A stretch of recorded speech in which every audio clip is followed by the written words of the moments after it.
in search of the finest of its kind, we bring you the tops in Spine Chillers.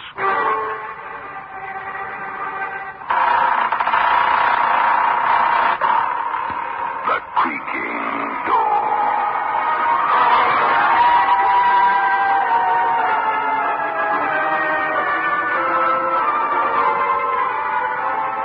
The manufacturers of State Express 3/5 Filter King cigarettes take pleasure in presenting The Creaking Door.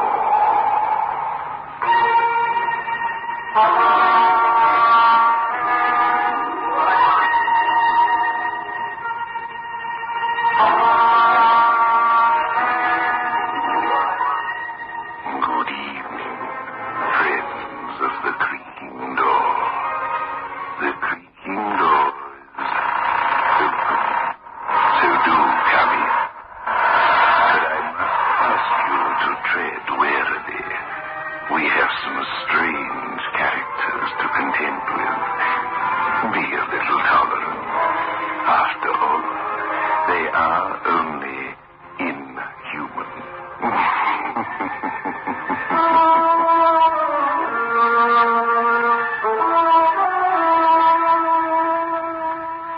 Get 3/5s. Get the taste. 3/5s by State Express. Get the taste of international success. The taste that's uniquely 3/5. Only when no expense is spared in its making can a cigarette taste so light, so smooth, so satisfying. 3/5s. Get the taste. The taste that State Express created for you. The taste that has made 3/5s the king-size cigarette of international success. Get 3/5s. Get the taste.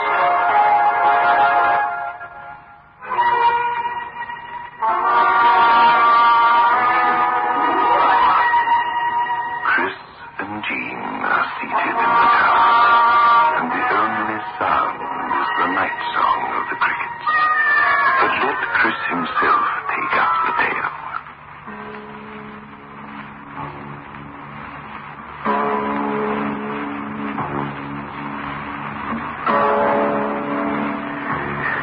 Yes, we sit in the car all right. Yet there is another sound which cannot be heard, but it's felt. The silent, even tread of death as it stalks through the darkness surrounding us. Joan sits next to me, but we do not speak. Death has built a high wall which separates us forever. It began that evening when she came round for supper. Hello, Chris. Joan, I was beginning to worry. I'm sorry. I'll never do it again. Is that a promise? Yes, Chris. This is our last date. What? I can't see you again. Not for a while. But what is this? Oh, please, let's not talk about it. But I've got a right to talk about it. After all, we're Oh, engaged. Chris, please, please, don't ask any more questions. Just believe it. It's got to be this way. It's just got to be.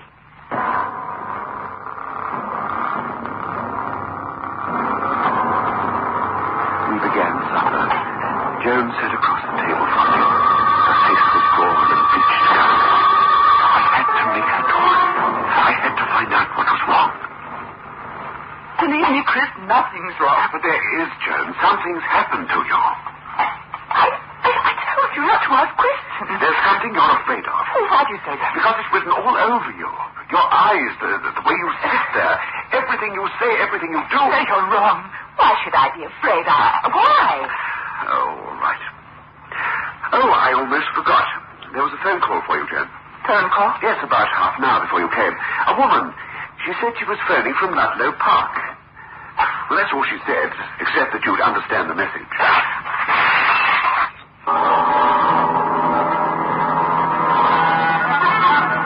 The cup Joan was holding fell out of her hand and crashed to the floor. For a moment, she sat there rigid and white. And then, suddenly, she bolted out of her chair and hurried to the door. Joan! Joan, wait! Where are you going? An appointment. I have an appointment. I must run. With the woman who called from Ludlow Park? Let me go. you there? No, I have my car downstairs. I'm not letting you drive out to Ludlow Park this time of the night by yourself. Chris, you must stay out of this. Why? Because that's the way it has to be. Someday you'll understand. Someday you'll understand everything.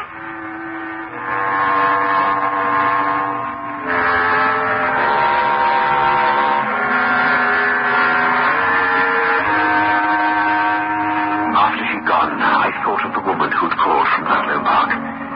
There was something familiar about her voice. Pacing the room didn't help, so I sat down and switched on the radio. By accident, I tuned to a police message. You may call it coincidence, but I knew it was more than just chance. Roberts, Patrol Car 31 calling headquarters. Roberts, Patrol Car 31 to headquarters. As ordered, proceeding to Ludlow Park to investigate murder.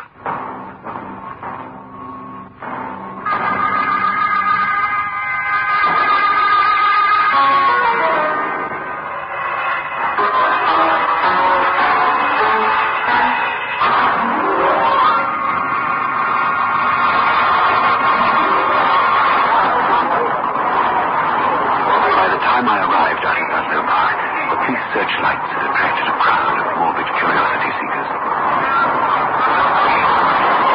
right, sir. Stand back there. All right, let me through. May I get through, please? Hey, here, Roger. Stand back there. Yes, but I'd come upon the person who was murdered. So did all the other sensation seekers. I said get back there. You don't understand. I can identify the body. Identify the body? Yes, I know the one who was murdered. There isn't much left to identify after that night. You come with me. I'll take you to the sergeant. Fine. I tried to stop her coming out here. I told her. Hey, wait a minute. Who are you talking about?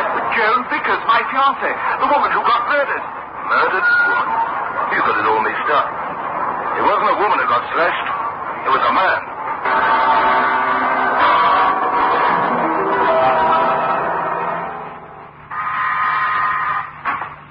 Yes? What is it? Hello, Joan. Chris, what are you doing here? I've got to talk to you. Oh, it's so late. Tomorrow, call me tomorrow. No, Joan, now, tonight. But It's got to be now, right now. All right. Come in. What is it, Chris? What do you want to talk about? Ludlow Park. Ludlow Park. And the murder out there. Murder? Why do you act so surprised? You should know about it. You went out to Ludlow Park tonight. Why do you say I went there? Because you told me. The woman I spoke to on the phone, she was out there. But I didn't go. I changed my mind. I came straight home after I left. You're lying. What are you hiding? I spoke to the porter downstairs. He said he saw you come in barely 15 minutes ago. 15 minutes ago? Where were you, Joan? Where did you go after you left my place? I put my car in the garage, and then I walked. I suppose I walked longer than I realized. Where did you walk to? I can't remember. Oh, Chris, please don't ask me anymore. Where did you walk to? No, I don't remember. Chris, please, I'm very tired. Please go. I'll talk to you in the... Joan. What is it? In this waste paper basket. There's a pair of gloves in here. Gloves? Yes, here. Look at them, gloves. They're covered in blood. Those gloves? How did they get into my basket? The blood stains are still moist. Look at the initials. J.C. Joan Vickers, your gloves, Joan. I didn't wear them tonight. But the blood, how did it... Chris, who are you calling? I'm going to the police. Oh, Chris, wait, you mustn't. Don't call the police. Why not? Because they won't believe me. No one will believe me. Joan, I'd believe you. Put the phone down, for heaven's sake. Put it down. Thank you, Chris. I wasn't really going to talk to the police. I just wanted to make you open up to me, to tell me everything. And now what is it? What is it no one will believe? It's that woman. That horrible woman. The one who called from Ludlow Park? Yes. Oh, she's evil. Chris is evil and as black as the devil himself. She's the one who knifed that man to death tonight in the park. And you say you weren't there? I wasn't there. Then how do you know it was a man who was murdered? I didn't say whether it was a man or a woman. Didn't you? No. I didn't say how he was murdered. Yet you knew he was slashed to death. If you weren't there, then how did you know? I'm mixed up, Chris, but I can't explain. He was here just before you came, but that woman, she told me what she did. She told me every horrible detail. She made me live. You keep saying she. Who is this woman? Believe me, Chris, I don't know. Not even her name? Not even that. The first time I saw her was about 2 weeks ago. That's when I started to break our date. You remember? Yes, but... Well, one night when I came home, she was here, in the apartment. I was standing right here, taking my hat off. And when I looked in the mirror, I saw her there, behind me, grinning at me a terrible, hateful grin. She said we were going to be like sisters.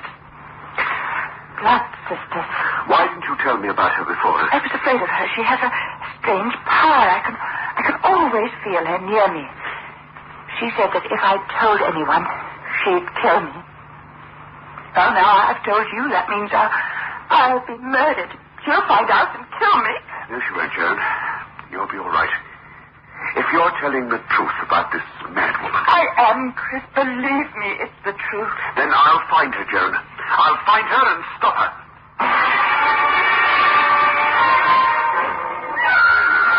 I set out to find this strangely evil woman.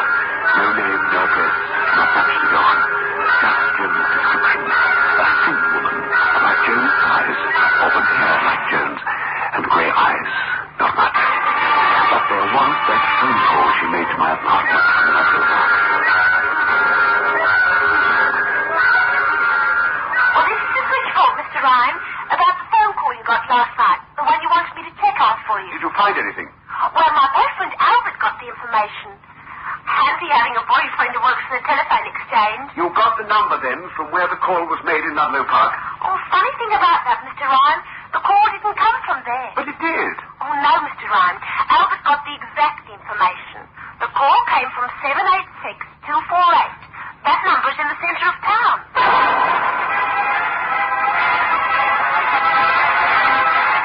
786-248 was Joan's phone number.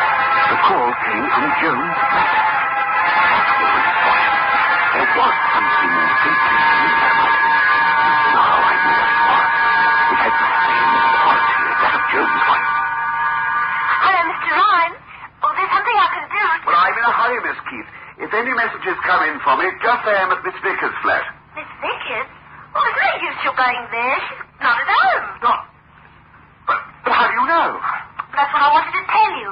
Miss Vickers called half an hour before you came in. She left a message. Said to tell you she'd gone to Ludlow Park again.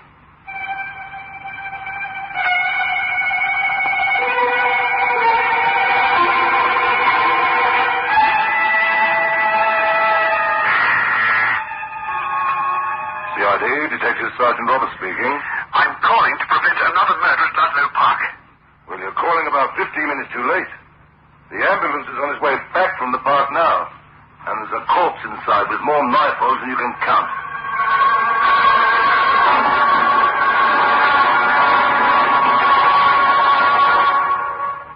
Get 3 fives. Get the taste. 3 fives by State Express.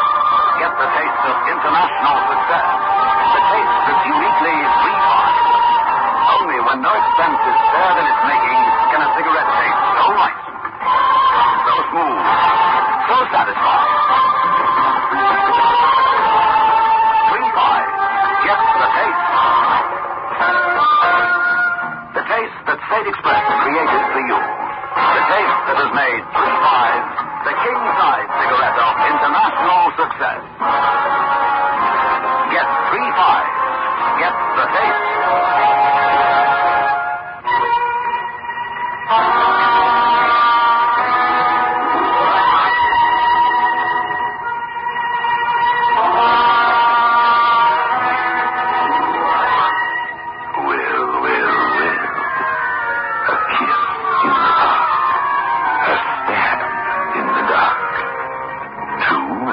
So far.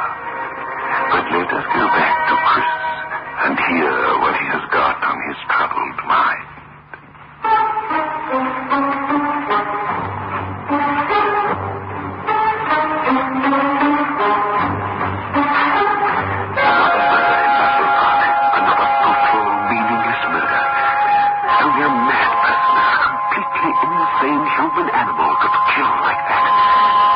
But the unknown woman, who was she? That question spun busily in my mind. I went to Joan's apartment. The door was open. When I walked in, I saw her sitting rigidly in a chair, her hat and coat still on. Chris. That woman was here again. Chris, you've got to save me from her before it's too late. Joan, where have you been? Here, Chris. I've been right here all the time. Then why do you have your hat and coat on? My hat and coat? You've been out. No, I haven't been out. I've been sitting right here. There's fresh mud on your shoes. But I couldn't see Well, look at them. Mud from that soft earth out at Ludlow Park. I didn't go to Ludlow Park. I wouldn't go out, Chris. Then why did you phone me and leave a message that you were going out? Phone you? I didn't phone you. Joan, I want the truth. Where were you tonight? You are out of this apartment. Where did you go? I don't remember going out. Oh, please believe me, I don't remember anything. She does this to me. She comes to visit me and I forget everything except that she was here. Joan, are you sure there's another woman? What do you mean? Just what I said. Is there really a woman or... Oh, there is. She's real, alive. You've got to believe me. I'm trying to, Joan. I'm trying with all my might. You know nothing about this new murder. Yes, I know. She told me. She told you about the second murder? She told me. The same kind of murder, a man, deep knife slashes, almost complete mutilation of the face. Oh, she's a horrible thing, Chris. She laughed when she told me about it. She laughed this fiendish laugh. Oh, Chris, my time will come soon. Take me away from her, where she cannot find me. No, Joan. No, you're staying here. And tomorrow afternoon, I'm taking you to a doctor. A doctor? Psychiatrist. You don't believe what I've told you? Yes, but You think I'm mad? Oh, just do as I ask, darling. Dr. Fisher may be able to help both of us. I'm not sick. I'm all right. I'm just frightened. You explain it all to Dr. Fisher. I won't go to a doctor. If you don't believe me, then no one will. No matter what you say or do, I'm not going to a doctor.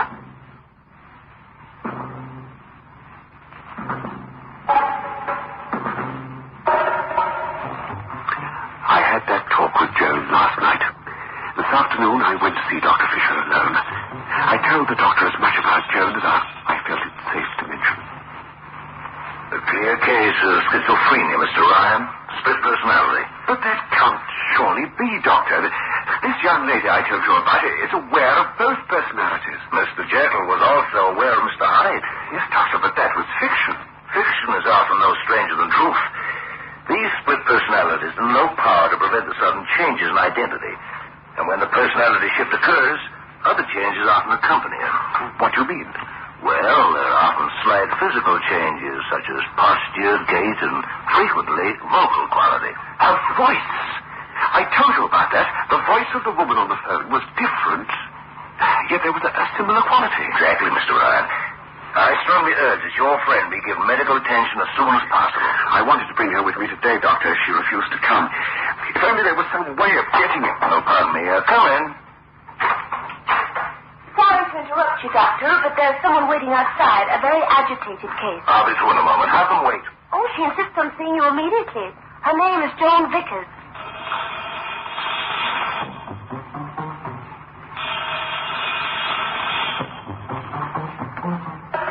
That was another surprise, but a happy one. Joan wanted to help herself, but she wanted to do it alone. I could understand it. I left the office and waited outside under a tree in spite of the rain. I stood there for about 10 minutes, and then... A scream came from the house. I rushed across the lawn, back into the building. I opened the door to the doctor's office. The nurse was standing in the center of the room, sobbing hysterically. On the floor at her feet was Dr. Fisher. His face was slashed to ribbons.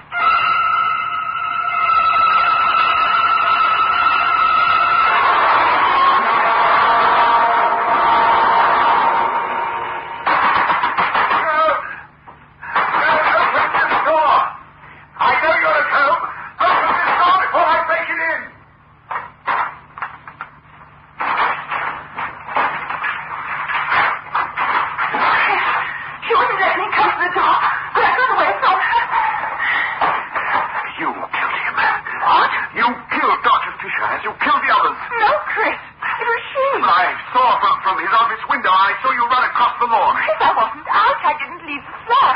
The lift man brought you up 5 minutes ago. Oh, what now? Believe me.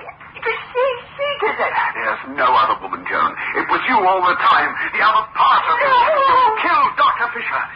In your crazy mind, you thought you'd get to him before I did. Chris, don't talk like that. You've got to believe me. There is another woman. It was you who called me the other night. You called this apartment before you came to my place.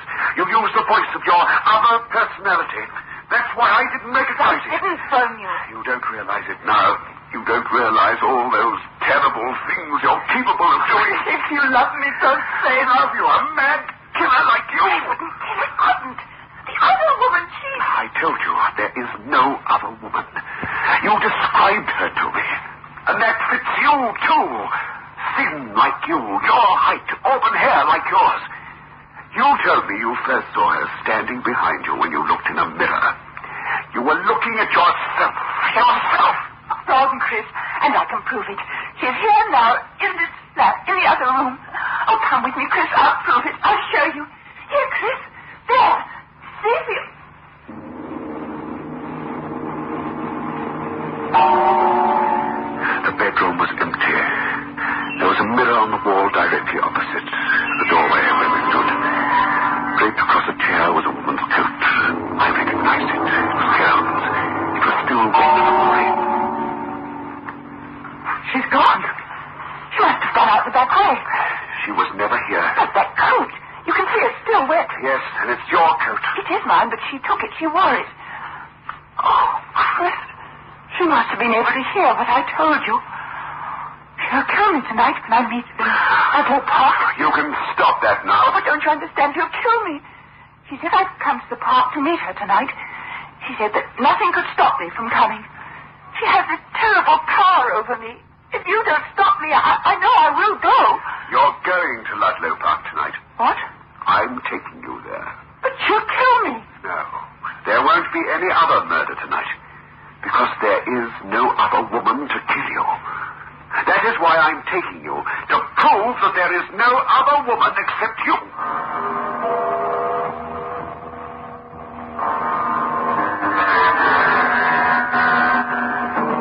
We arrived in Ludlow Park 10 minutes ago, and now we sit here in the car. Joan sits next to me, but we do not speak. Death has built a high wall which will separate us forever. I've just taken the keys out of the ignition. Chris, where are you going? I'm leaving you here in the car alone. I'm going for a walk. I'll be nearby. Chris, you can't leave. She'll come and kill me.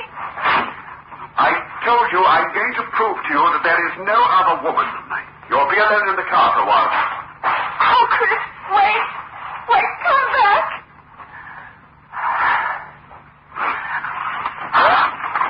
Hello, Joan.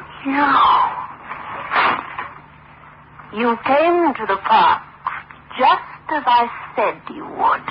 He didn't believe me. He didn't believe. I told you no one would believe you.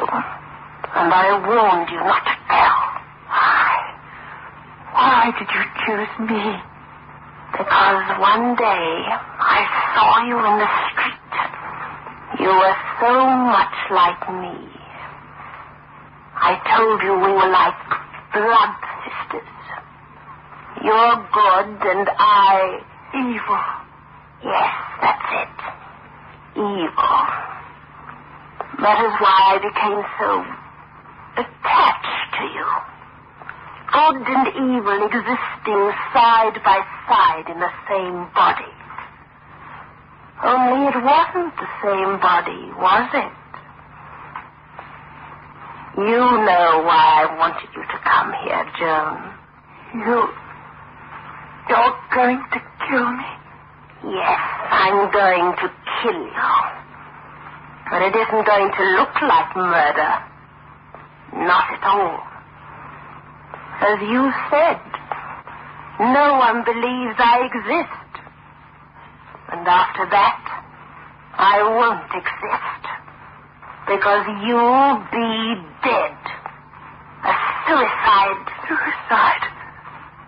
No knife this time. A gun. The one I have here in my hand.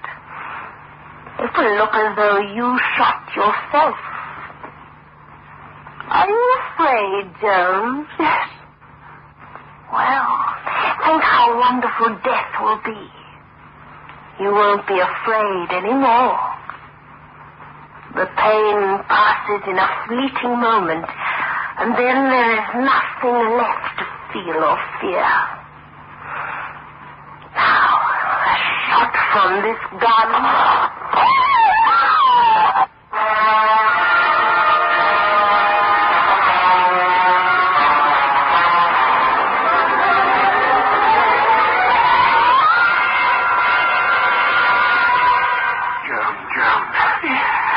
John, you're all right. But that gun. You fainted. It was my gun. Oh. I've been in the police force for 21 years. It's the first time I've ever shot a woman. Before we left tonight, I telephoned Sergeant Robertson. Thank goodness I did. She's dead? Yes, in the back seat. But I wouldn't look if I were you.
international success.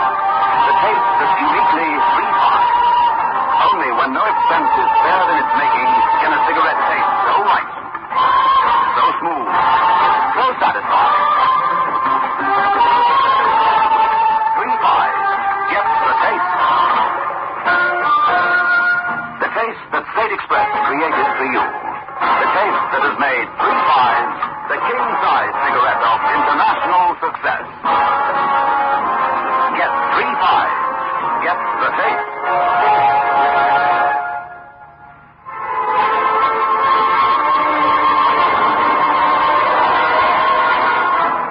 This is your host back again. Just a reminder of our rendezvous next week.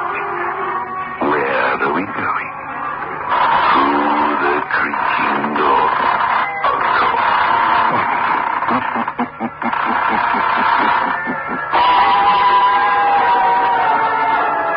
The manufacturers of State Express 3-5 Silver King cigarettes invite you to listen next Saturday at 9 o'clock when they will again present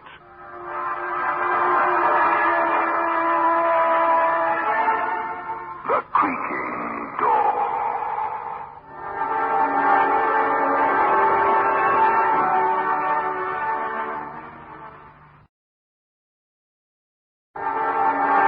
Spooky Ventures is the home for spooky content and spooky merchandise on the web.